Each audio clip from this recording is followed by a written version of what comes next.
Welcome back to another episode of the Slaying Self Doubt Podcast. I'm your girl, Felicia Wallace. As always, I want to thank each and every one of you for continuing to listen. I want to welcome the new listeners who have just started on this journey with us.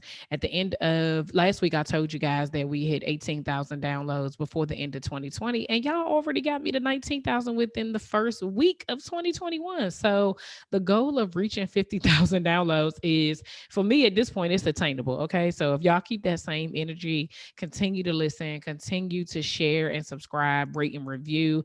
Make sure you let your aunties know, your family members. This is a great time for people. If you haven't, if you've listened to just like a few episodes, go back and listen to some, some of the beginner episodes. I actually talked to my mom today. She was like, I've had a chance to just really listen to your episodes and just your growth and how you went. So that made me feel really, really good because if y'all listen to that very first episode, the energy was different. I was different. And I'm grateful for it because I'm able to look back and say, even for myself, like you done it and I am doing it.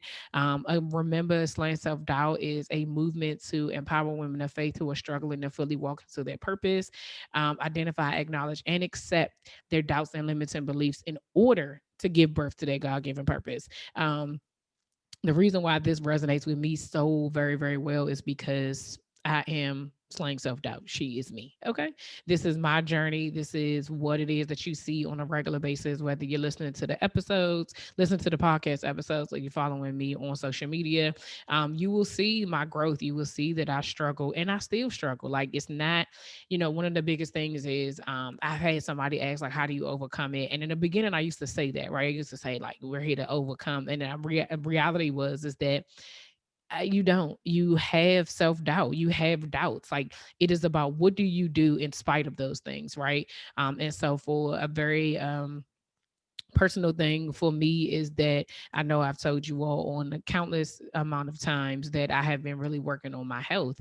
And so this year or the end of 2020, well, actually, I won't say the end of 2020. The end of 2020, because of the pandemic, you couldn't go to the doctors, right? Or it was limited. But I made sure that I was to go to all the specialists I needed to go to before the year ended because I really wanted to walk into 2021 knowing enough about my body and enough about me to be able to make the best decisions going forward, right? And so I had anxiety about it. I was super nervous because one, I knew I had been for instance, like my cholesterol has been jacked up for years. And when I say years, probably since and I know well, I know it at least at when my second son was born, my youngest son. And so that was 11 years ago, right? And so at least for the last 9 to 10 years, I've known that I've had high cholesterol, but I made choices that, I felt like I had more time. I felt like that, I could just kind of push things off.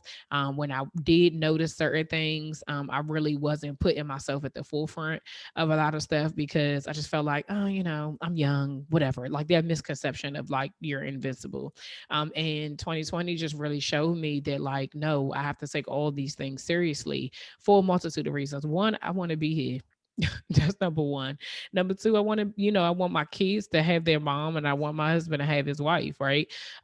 Three, God gave me something that I gave me an assignment that um, I have to do, right? And so I can't not do it if I'm not here. Also, one of the things in being assigned by God is that you have to be in your best health, right? And with that being said, I really took the steps to like, okay, my mental health, my spiritual health, my physical health. So it was like seeing a therapist. That was number one. That's going to mess with make sure that my mind is not trippy and that I can deal with whatever the pressures of what it is that I'm called to do, on top of just regular everyday stuff. And so I made sure I saw a therapist and then, exercising and, getting somebody to help me with my body and what it is that I need to do. But also getting a health coach. And I will actually put her, I didn't want to share her with y'all because I felt like, I mean, other people could find her, but I was being selfish, but I'll put her information in the show notes so that, if you guys is something that you really want to do. But I went into it like, okay, I want to lose 30 pounds. Like I'm trying to lose this weight. I need my 2002 body back. What you got? like that's how I went into it. And she was just like off the break, like, yeah, I can help you lose weight, but it really starts um with your mind. And like she asked me all these questions in the beginning, and this was like over the summer. And I was just like, man, this is like deep. Like I just thought she was gonna give me a meal plan, and I just was going to just start eating different, and it was just going boom. That was it. And now we're in January, and now she's like, now we're at the weight loss stuff, because you know what we had to do? I had to literally take the time to break down how I got to this place, right? And some of it had to do with habits that I had. Some of it had to do with recognizing what foods I can and cannot eat, recognizing how what I was doing to my body over over the course of my life up until this point. And so it resonated with me so well today, because I realized that was like the first part. That's literally one of the first things about slaying self-doubt is identification. You literally have to identify what the culprit is in order to be able to do the other things, right? And so a lot of times I know you guys hear me talking about, like, my self-awareness journey and how I got started and what are the things that I've done, and this, that, and the third. And I really wanted to give you something practical today that you all could use for yourself. It's very, very simple. And I also give you an example of kind of how it works, so that when you are dealing with it, or you have these things that have come up, you kind of know how to combat it, or you at least are aware enough at it, right? So one of the first questions that I generally ask my clients is, what are you afraid of, right? I ask myself the same thing. What am I afraid of? The reason why you have to start there is because that is where the self doubt is. It is not how it manifests, and how it looks are different, right? So self doubt looks differently. It could look like procrastination. It could look like overwhelm. It could look like crying. It could look like sickness, sadness. That is what it looks like. But the root of the issue is what is it that you're truly afraid of, right? And so as I was going through this, I said, you know what? I remember I wrote this down somewhere because I did, because I needed to know for myself. And so I went back in my journal. I told y'all I keep journals. But I went back in my journal, and this was written, I think I wrote this back in like 2018, of what I was afraid of. And so I really wrote this down, and I wrote that I was afraid of failing. I was afraid of my face. I was afraid of embarrassment. I was afraid of my character being challenged. I was afraid of not having any money or not having enough money. And I was afraid of failing my family. Um, those were major things to me, right? Those were the things that I had to identify what it was I was afraid of, because those were the things that were stopping me from doing the next thing. Let's just use one, because I've already shared it with you. My face. I made it very simple, right? I said my face. And when you think about it, for me, I told you all that before that I shared that I had Bell's palsy I had 3 episodes of Bell's palsy from 2002 up until 2007. And it was stress induced, because I had all the tests, I did all the blood work, everything. I mean, it was a lot, right? But when it really boiled down to it, it was stress. I was so stressed out that my body literally was like, not today, sis. And it is a reminder to me now that I know that like stress can affect me physically. And what's interesting about that is that I still have anxiety, right? So the truth is that I know what can happen, right? But unless I really identify what that thing is, I can't go backwards. Like, well, it wouldn't, I won't allow it. If I didn't identify it, you can't go backwards to kind of backwards or forwards to kind of figure out where that thing is, right? So for instance, today, I will just share that I was having a moment, y'all. I really was. I'm talking about boohoo crying, all of that, telling my husband that I just was afraid, because I still have to get some testing done for the my cardiac risk assessment. And I told him, he's like, I mean, you'll be fine. And I was like, I do, I feel that I do, but I'm scared. And I was like, and the reason why I'm scared is because I had a choice. I knew knew some years ago that my cholesterol was ridiculous, and I chose not to take it seriously. I chose not to do the things that I needed to do to make it better. I played around a little bit, did a diet here, took some pills, took some drops, did all of that, and I was, fluctuating my weight. But did I really go to the source of it and say, you need to stop eating, sodas, or you need to stop eating whatever cholesterol filled, food, or, high fried foods and different things like that. My brain is all over the place, y'all. So look it up. You'll know what high caloric foods are, right? Fast food, stuff like that. And I would make little changes, just enough to still be comfortable for me, right? And now being in this situation and realizing that the possible damage that I could have done to I have done to my body, it scares me because I told him I got work to do. I don't have time to be in nobody's hospital or on nobody's morgue. Like I'm just being honest, right? And he's just like, don't talk like that. Don't, and I was like, it's not that I literally don't think that it's going to happen, but it is an anxiety and it is a fear of mine. So I had to go take a moment. He was like, just go sit down somewhere, like lay down, take a nap, watch a show, whatever. And in that moment, I was like, I can't do that. I really need to address this issue because previously, right, I would have those feelings and I probably would go lay down. I probably would go just watch a show or in all honesty, right now I'm fasting from alcohol, but I would go have a drink and just like calm my nerves, right? But I never addressed the issue. And so what I've learned over the course of the time, especially with my face, right, is um that my stress leads to a physical impairment for me. And so it's a reminder to me that you have to deal with your stuff, right? And I can identify that I know that stress is the reason why the stress caused my face, which causes my fear, right? Because my fear was not that people would know my stress, because unless I shared it, you wouldn't know that. My fear was that you would see my face and then ask what is going on. And then that would make me have to go back and say, acknowledge the fact that it came from this.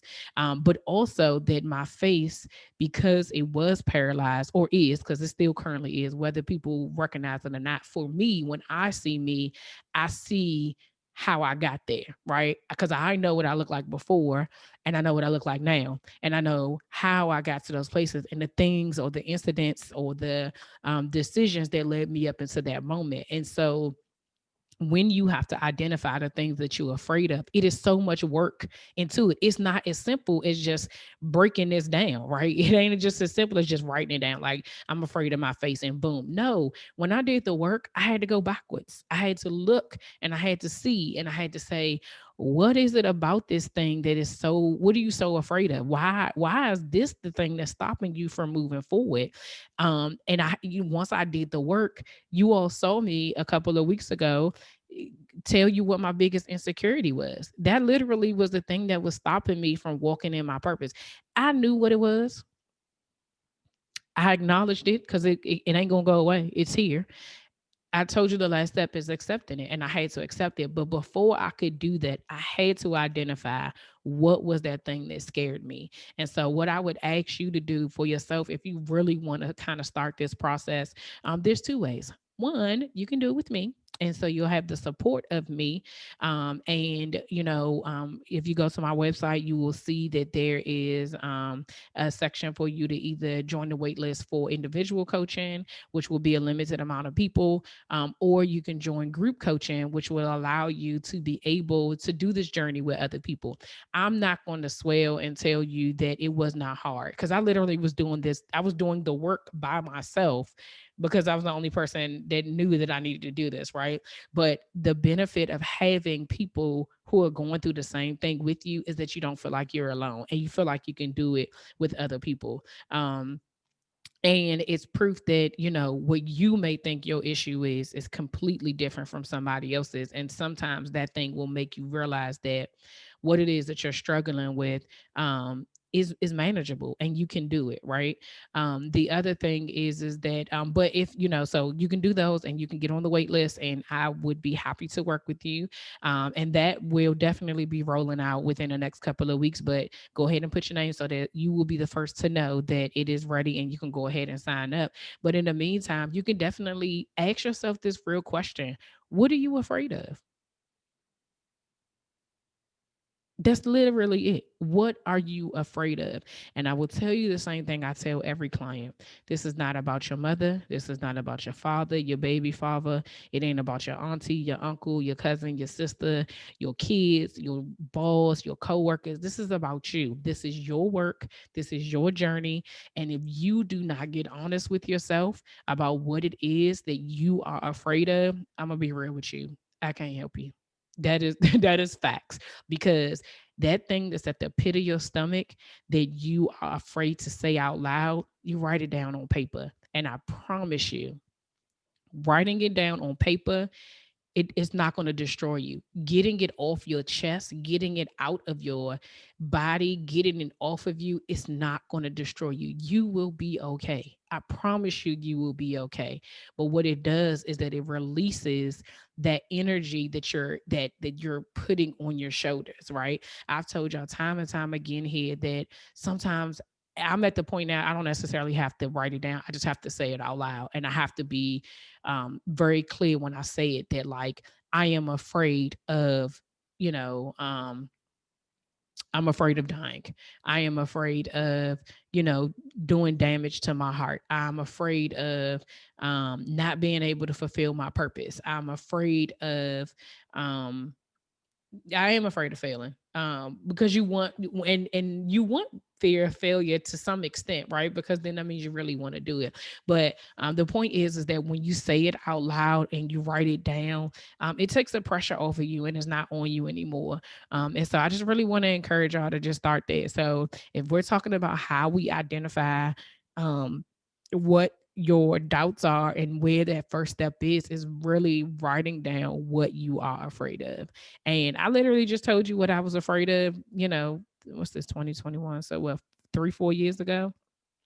Or 2, 3 years ago, so that 2018, right?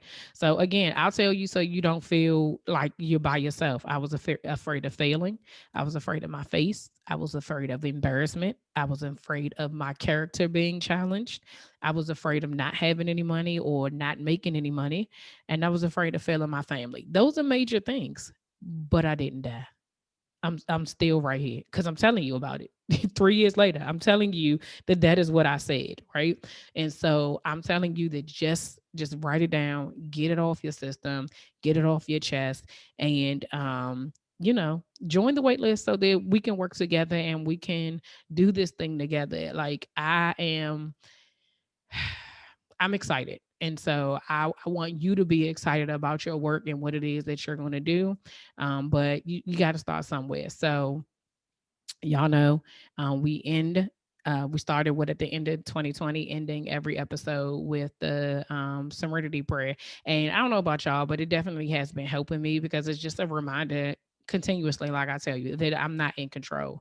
And so I think that once we recognize that we're not in control, but we do have choices that we can make, and we can make some um change some habits and some decisions and some mindsets and some limits and beliefs that we have on ourselves, that it would just make things a little bit better for us and for our future selves, because that's the goal. The goal is to be better than you were yesterday. We want to be the best version of ourselves and everything that God has for us. So until next week, see ya.